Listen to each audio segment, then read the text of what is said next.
Olá pessoal, estamos de volta aqui para o nosso último bloco desse nosso curso. Espero que tenha sido proveitoso, esteja sendo proveitoso e que nesse último bloco, a gente possa aproveitar ainda mais esses 30 minutos que nós temos, né, para a gente discutir ainda outros pontos que podem ser explorados na sua prova.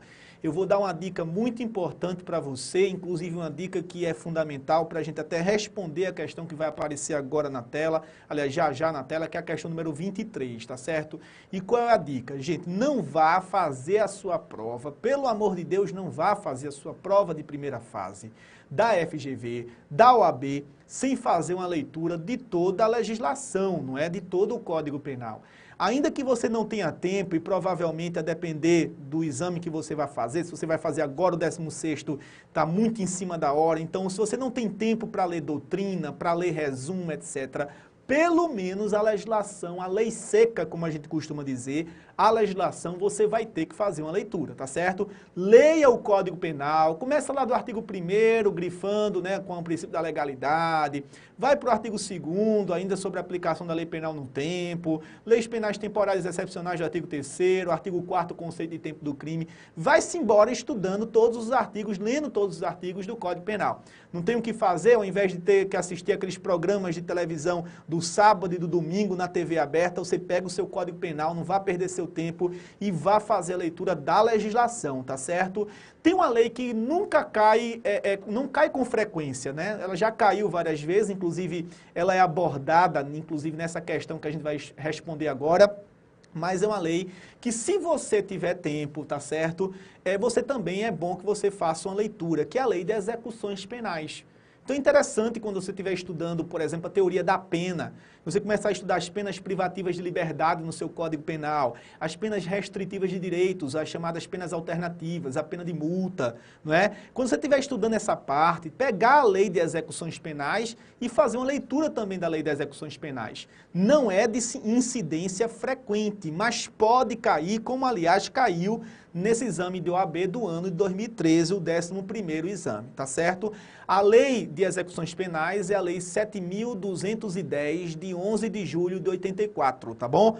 Lei 7210 de 11 de julho de 84. Você pode fazer uma leitura dela. Agora é uma lei extensa realmente, tá bom? É uma lei que tem em torno de 200 e poucos artigos, é muita coisa de fato, e a probabilidade dela cair é pequena, mas pode cair, como aliás caiu nessa questão de número 23 que vai aparecer na sua tela. Mas fica aqui a dica para você, tá certo? Você tem que fazer uma leitura da lei seca.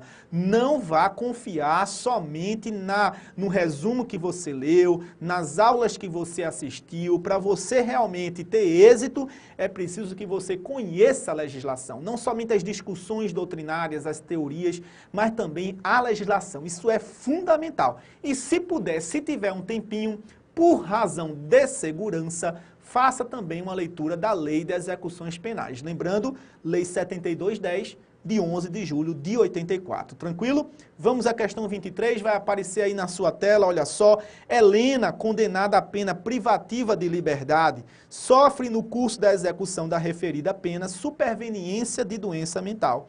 Neste caso, o juiz da execução, verificando que a enfermidade mental tem caráter permanente, ou seja, que ela não vai se recuperar dessa alienação, deverá fazer o quê? Segundo a Lei de Execuções Penais, deve o juiz suspender, né, a execução da pena privativa de liberdade e substituir, aliás, a pena privativa de liberdade pela medida de segurança. Se é em caráter permanente, o juiz deve fazer essa substituição da privação de liberdade pela medida de segurança.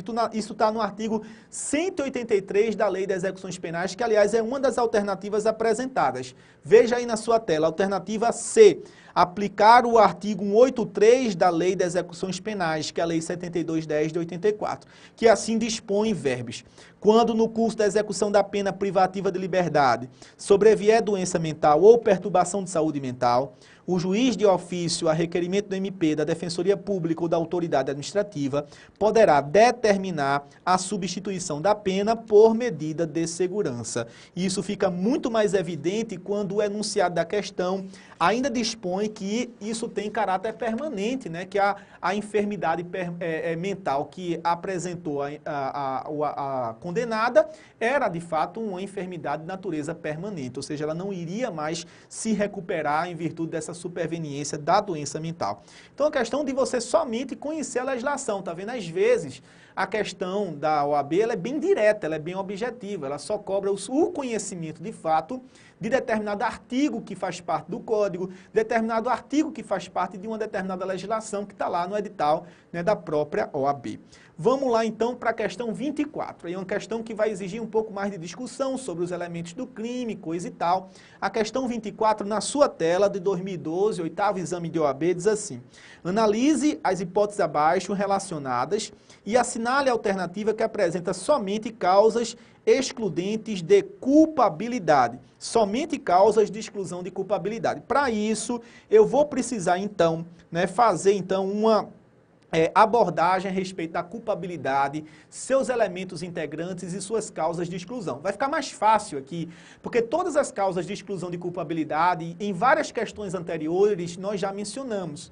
Então não vai ficar difícil para a gente fazer essa referência sobre os elementos da culpabilidade e, consequentemente, as suas causas de exclusão. Vamos então, veja aí, esqueminha na sua tela, culpabilidade, terceiro elemento do crime, não é? A culpabilidade, juízo de censura ou reprovação, feito sobre o autor do injusto penal.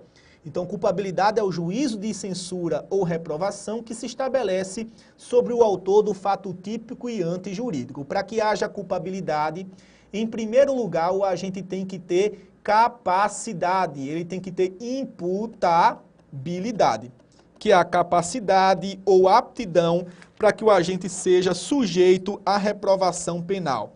Já vimos então que a imputabilidade pode ser excluída pela inimputabilidade, pela doença mental, desenvolvimento mental incompleto ou retardado, pela menoridade, não é? Outro elemento da culpabilidade é a potencial consciência de ilicitude. E nós vimos já que a potencial consciência de ilicitude pode estar excluída nas hipóteses de erro de proibição. Então, o erro de proibição pode levar à ausência de culpabilidade, porque o erro de proibição pode excluir essa potencial consciência de ilicitude. Outro elemento da culpabilidade é a exigibilidade de conduta diversa, também chamada de exigibilidade de conduta conforme o direito. E essa exigibilidade diversa, a gente já teve a oportunidade de ver, pode ser excluída em dois casos, especificamente tratados pelo artigo 22 do Código Penal. A coação moral irresistível e também a obediência hierárquica. Aquela que existe somente, né, numa relação de direito público, todas essas duas situações tratadas no artigo 22, não é? O erro de proibição a gente viu, está tratado lá no artigo 21. A imputabilidade está pulverizada, você tem imputabilidade tratada no artigo 26, você tem falta de imputabilidade tratada no artigo 27, que é a menoridade, a embriaguez, que é mencionada pelo artigo 28, tá certo? Enfim, esses são os elementos da culpabilidade. Ausentes algum desses elementos, não haverá culpabilidade e, consequentemente, não haverá crime.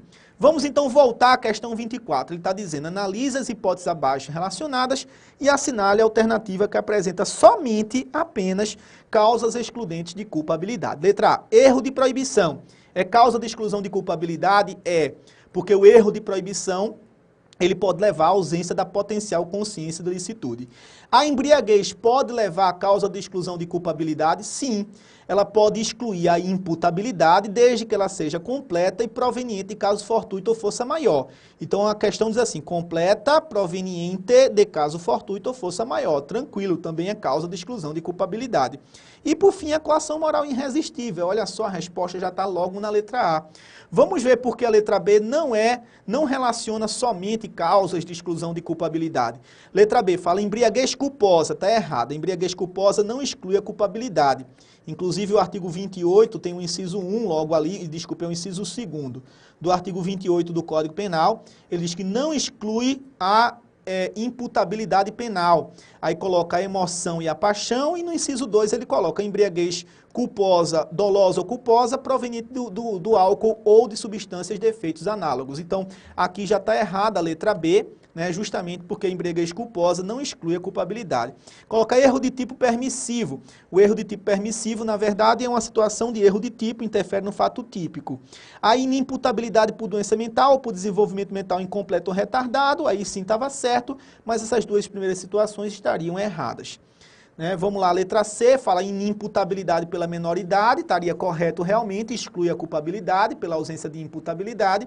Estrito cumprimento de dever legal é, na verdade, uma situação de exclusão de ilicitude, não é? Está lá no artigo 23, inciso 3 do Código Penal, é excludente de ilicitude. E embriaguez incompleta não exclui culpabilidade. A embriaguez que exclui a culpabilidade tem que ser completa e proveniente do álcool, é proveniente de caso fortuito ou força maior, como diz lá o artigo 28, você pode olhar o artigo 28, parágrafo 1º, do Código Penal. Letra D, embriaguez incompleta, proveniente de caso fortuito ou força maior. Realmente a embriaguez proveniente de caso fortuito ou força maior pode excluir a culpabilidade pela ausência de imputabilidade, mas ela tem que ser completa, o que já estaria errado, faria com que estivesse errada a letra D. Erro de proibição tá certo e obediência hierárquica também está correto, né? Está errada a letra D somente por conta dessa expressão embriaguez incompleta. Tranquilo? Muito importante nessa questão para a gente identificar os elementos da culpabilidade. Vamos agora a um outro quesito, já sobre concurso de pessoas, sobre o tema do concurso de agentes, a questão que a gente reservou de número 25 aí para vocês na sua tela. Vamos verificar então a questão, o enunciado dela, e depois discutir o que deve ser discutido para a gente entender o quesito e a sua resposta correta, tá bom? Questão 25, FGV 2013, né, 11º exame de Direito Penal, primeira fase.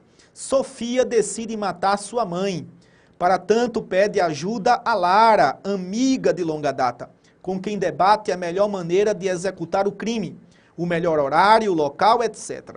Após longas discussões de como poderia executar seu intento da forma mais eficiente possível, a fim de não deixar nenhuma pista, Sofia pede emprestado a Lara um facão.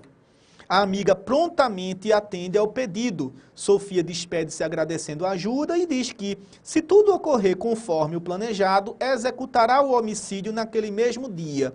E assim o faz. No entanto, apesar dos cuidados, tudo é descoberto pela polícia. A respeito do caso narrado e de acordo com a teoria restritiva da autoria, assinale a afirmativa correta. Atenção, gente, eu vou abrir mais uma vez aqui, me permita, né, uma tela em branco para a gente entender melhor o fenômeno do concurso de pessoas. Quando eu falo em concurso de pessoas, quando eu falo em concurso de agente, eu estou tratando do fenômeno da aglutinação de indivíduos, da reunião de indivíduos para a prática de um ou de vários delitos, para a prática de uma ou de várias infrações penais.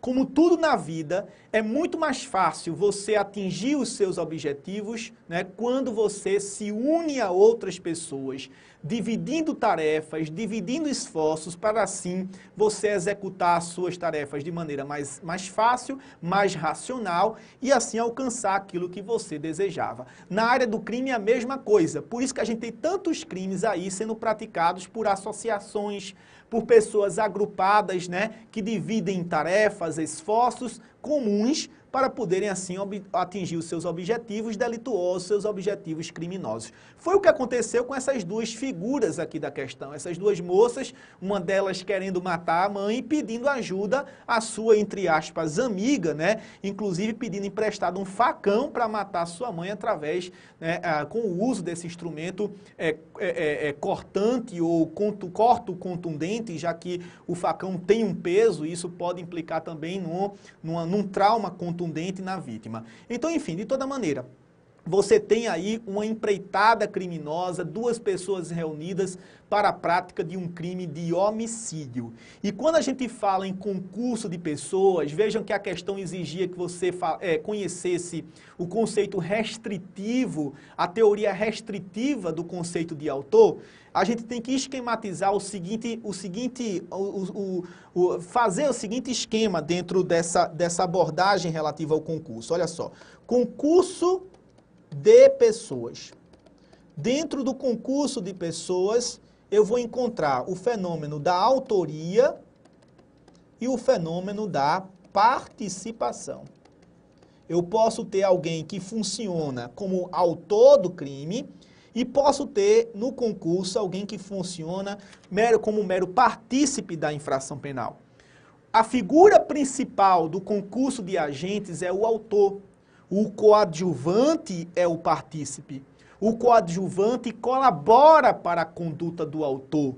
Ele apenas contribui para a conduta do autor, mas a conduta principal, sem dúvida, é a conduta do autor. É como se fosse um filme e o autor é o ator principal dessa trama. O partícipe é o coadjuvante, ele prepara o terreno para o estrelato do autor. Então, a mesma coisa acontece no concurso de pessoas. O autor é o principal, o partícipe é o acessório, ele contribui de duas maneiras, ele pode contribuir de duas formas para a conduta do autor. O partícipe pode contribuir moralmente para a conduta do autor, ou ele pode contribuir materialmente para a conduta do autor. Vamos esquematizar isso? Então, na participação, eu posso ter uma participação moral e posso ter uma participação material. O que é a participação material? Que a doutrina chama de cumplicidade. Na participação material, você tem pelo partícipe a prática de algum ato concreto de colaboração. Então, a prática de um ato concreto de colaboração é a participação material. Por exemplo, como fez a moça no enunciado, entregar a arma para que o crime seja praticado com o uso desse instrumento. Entregar o veneno para que a vítima seja executada, para que o autor execute a vítima com o uso do veneno, praticando assim um benefício, vamos imaginar, né? Emprestar a chave do carro ao autor do crime para que o crime seja praticado, né, com o uso desse veículo. Emprestar a casa onde a infração vai ser planejada e assim por diante. Isso é um ato concreto de colaboração. Nós chamamos esse ato concreto de colaboração de participação material ou simplesmente cumplicidade. Mas eu posso participar para a conduta do autor a título moral. E a participação moral admite duas formas, o induzimento e a instigação. Vamos esquematizar isso? Olha só. A participação pode ser moral tanto quando houver o induzimento, quanto também você tiver a instigação. O que é o induzimento? Induzir, gente, é fazer nascer no autor a ideia do crime. Instigar é incentivar uma ideia já existente. Chega alguém para mim e diz, mas Ricardo, estou com raiva de fulano, estou com muita raiva, ele fez isso comigo, fez aquilo comigo. Eu digo, rapaz, você nunca pensou em eliminar fulano, não? Rapaz, nunca tinha pensado nisso. Pois é, pense direitinho, reflita sobre essa possibilidade. Eu estou induzindo o autor a praticar a infração penal. Caso essa pessoa induzida por mim pratique o crime de homicídio, eu sou partícipe moral deste crime de homicídio, ainda que eu não tenha praticado nenhum ato concreto de colaboração, porque eu agi sobre o ânimos do indivíduo, induzindo ele, dando a ele a ideia, né, da prática do delito, eu devo ser responsabilizado por esse delito também, tá certo? Mas ele pode chegar para mim já com a ideia, ele pode chegar para mim dizendo, olha Ricardo, estou com raiva de fulano, estou pensando seriamente em matar, e eu vou dizer a ele assim, o que é que falta para você matar? Ele vai dizer, coragem. Eu digo, não seja por isso, rapaz, você é um homem ou é um rato? Né? Por que você não mata? Né? O que é que está faltando? Peraí, né? Por que você não tem coragem? Quer dizer que você fica amarelando? Ah, você sempre é disso, de amarelar. Vá lá, rapaz, mata, coisa e tal. Eu estou instigando, eu estou estimulando, eu estou encorajando ele a executar aquele seu intento. Isso é instigação. Tá bom? Então, tanto a participação moral pode se dar através do induzimento, quanto pode se dar também através da instigação. Em ambos os casos, eu ajo sobre o ânimos do autor. E quem é o autor? Quem é o autor do crime? E aí vem a questão. Quanto ao conceito de autor do crime, há 3 teorias, tá bom? Vamos esquematizar isso aqui. Autoria, teorias. Há 3 teorias sobre o conceito de autor. A teoria restritiva, a teoria extensiva e a teoria do domínio do fato. Alguns dizem teoria do domínio final do fato, teoria do domínio final da ação. Para a teoria restritiva, veja só, a teoria restritiva é uma teoria que restringe o conceito de autor a apenas determinados indivíduos. Para a teoria restritiva, o autor do crime é somente quem pratica a conduta típica. Quer dizer, para a teoria restritiva, autor do crime é somente quem executa o tipo penal, quem realiza o verbo descrito no tipo penal. No homicídio, quem mata.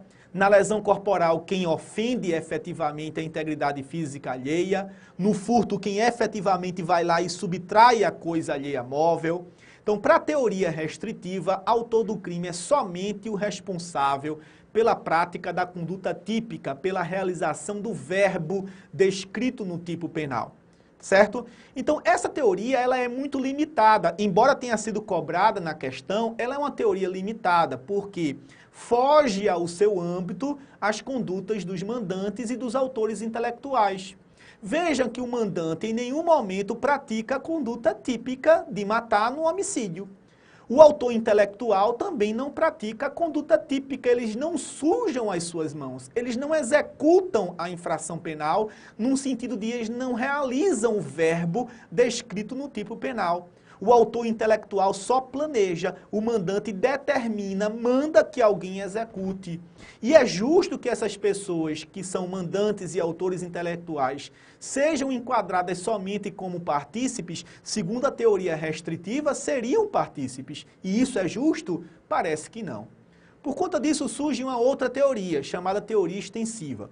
Para a teoria extensiva, autor do crime é qualquer pessoa que tenha praticado qualquer ato de colaboração para a infração. Então veja, a teoria extensiva ela cai num erro contrário à restritiva. A teoria restritiva restringe demais, limita demais o conceito de autor, e a teoria extensiva ela termina ampliando demasiadamente o conceito de autor. Termina a teoria extensiva dizendo que todo mundo deve ser considerado autor da infração penal. Até o que a gente considera como partícipe, para a teoria extensiva, seriam, na verdade, coautores da infração penal, o que é um absurdo, já que a teoria extensiva diz que qualquer pessoa que de qualquer forma colaborar para o crime deve ser considerado autor deste crime. Isso é um absurdo, ela estende demais o conceito e não deve ser adotada como de fato não foi. Então surge uma outra teoria, que é uma tentativa de corrigir os defeitos da teoria restritiva sem ampliar demasiadamente o conceito de autor, como faz a teoria extensiva, a teoria do domínio final do fato. Para a teoria do domínio final do fato, hoje amplamente adotada na nossa doutrina, na nossa jurisprudência penal, para a teoria do domínio final do fato, o autor do crime não é somente quem pratica a conduta típica, quem realiza o verbo descrito no tipo penal. Eles são também realmente autores, não tenha dúvida disso, tá certo? A teoria restritiva não está errada, ela está incompleta. E isso é bem observado pela teoria do domínio final do fato. A teoria do domínio final do fato diz que autor do crime deve ser qualquer pessoa que tenha praticado qualquer conduta fundamental, essencial à concretização da infração penal. Então não basta praticar uma conduta para ser considerado autor, tem que ter praticado uma conduta determinante, tem que ter praticado uma conduta fundamental, uma conduta essencial ao êxito da trama delitiva. Se a sua conduta for fundamental, essencial, ainda que não seja um ato de execução, você vai ser considerado coautor do delito. E com essa abordagem feita pela teoria do domínio final do fato, não somente os executores, mas também os mandantes e os autores intelectuais passam a ser enquadrados como coautores da infração penal. Esse é o grande objetivo da teoria do domínio final do fato, é ampliar um pouco o conceito de autor do crime que ficaria muito limitado dentro da teoria restritiva e que não encontraria realmente um respaldo científico dentro de uma teoria tão ampla como é a teoria extensiva. Por isso que a doutrina e a jurisprudência têm reconhecido cada dia mais a importância da teoria do domínio final do fato. Mas veja, isso tudo que eu estou explicando para vocês é para você entender um pouco mais o fenômeno do concurso de pessoas, que começa a ser tratado pelo Código a partir do artigo 29, quando diz quem de qualquer forma concorre para o crime e incide nas penas a este combinadas na medida de sua culpabilidade. Você vai ler o artigo 29, o artigo 30, o artigo 31, que se referem ao concurso de agentes, tá certo? Você já tem uma visão geral do concurso, agora a gente vai voltar à questão e analisar agora de uma forma mais nítida o que o examinador ele queria com o quesito, tá certo? Vamos voltar à questão. Questão 25 aí na sua tela, olha o que diz. Sofia decide matar sua mãe, para tanto pede ajuda a Lara, amiga de longa data com quem debate a melhor maneira de executar o crime, o melhor horário, local, etc.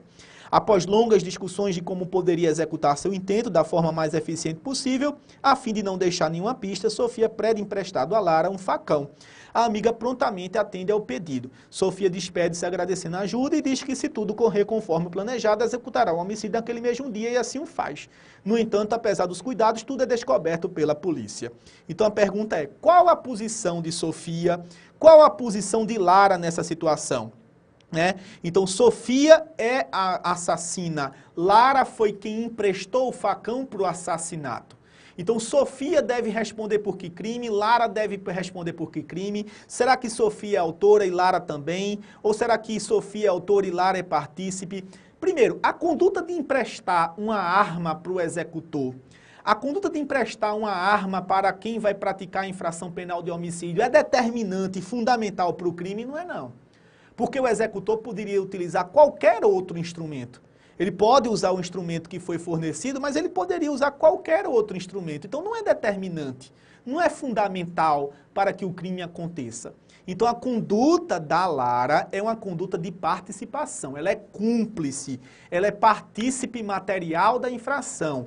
A autora é Sofia, Lara é partícipe, partícipe material. Ou seja, é uma situação de cumplicidade, porque a conduta da Lara não é determinante, beleza? Só isso não. Veja, o homicídio foi praticado contra a mãe da Sofia. E existe uma agravante genérica nesse homicídio, que é a agravante genérica de ter praticado o crime contra a ascendente. Então a pergunta é, Sofia vai responder pelo homicídio com a agravante genérica da ascendência. Isso se estende a Lara? Já discutimos isso. E já vimos que não em outra oportunidade, quando a gente estudou o artigo 30. O que é que diz o artigo 30? Não se comunicam as circunstâncias e condições de caráter pessoal, salvo quando elementares do crime. Falei até do caso da Suzane Richthofen. Então, como não é elementar do crime a circunstância de você matar a vítima do homicídio, sendo essa vítima o seu pai e a sua mãe, isso não é elementar, não se estende aos demais coautores e partícipes. Então, só Sofia vai responder pelo homicídio, como autora desse homicídio, com a agravante genérica de ter praticado o crime contra a ascendente. Essa agravante não se estenderá a Lara, que é mera partícipe da infração penal. Vamos então procurar a resposta correta dentro das alternativas apresentadas. Letra A, tá aí, olha, Sofia é a autora do delito e deve responder por homicídio com agravante de o crime ter sido praticado contra a ascendente. Lara, por sua vez, é apenas partícipe do crime e deve responder por homicídio sem a presença da circunstância agravante. Perfeito, já está na letra A para economizar o nosso tempo. Eu nem preciso ver de forma aprofundada as outras alternativas. Vou fazer isso somente por desencargo de consciência, tá bom? Letra B, diz que Sofia e Lara devem ser consideradas coautoras, está errado. Já não são coautoras, está errada a letra B.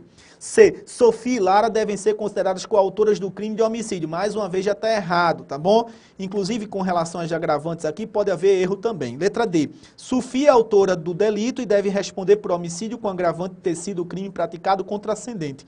Lara, por sua vez, é apenas partícipe do crime, mas a agravante também lhe será aplicada, o que faz com que esteja falso, né? É a regra do artigo 30, como não é uma circunstância elementar da infração penal, não vai se estender aos demais coautores e partícipes. Minha gente, estava muito bom, é verdade, não é? Foram 10 blocos muito animados, muito sangue, inclusive, né? Falando aqui sobre direito penal, mas nosso tempo está se esgotando. Eu tenho apenas 1 minuto e em 1 minuto eu não tenho mais como responder mais questões. Até preparei um material mais extenso, mas, infelizmente, né, a nossa empolgação, as nossas explicações não permitiram que todo esse material fosse examinado.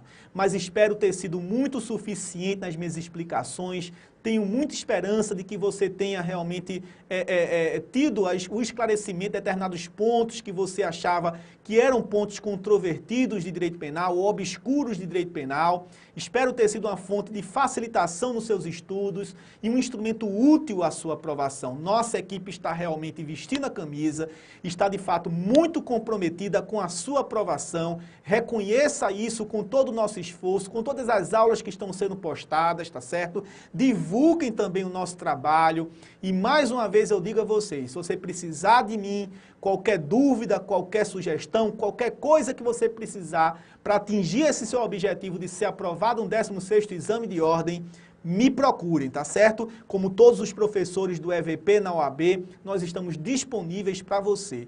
Me procurem através do meu e-mail pessoal, ricardojbgm@hotmail.com ou no Facebook, né, simplesmente digitando lá galvão.ricardo, www.facebook.com/galvão.ricardo. Um forte abraço, né, um beijo no coração de vocês, muito sucesso e rumo à aprovação. Até mais, pessoal!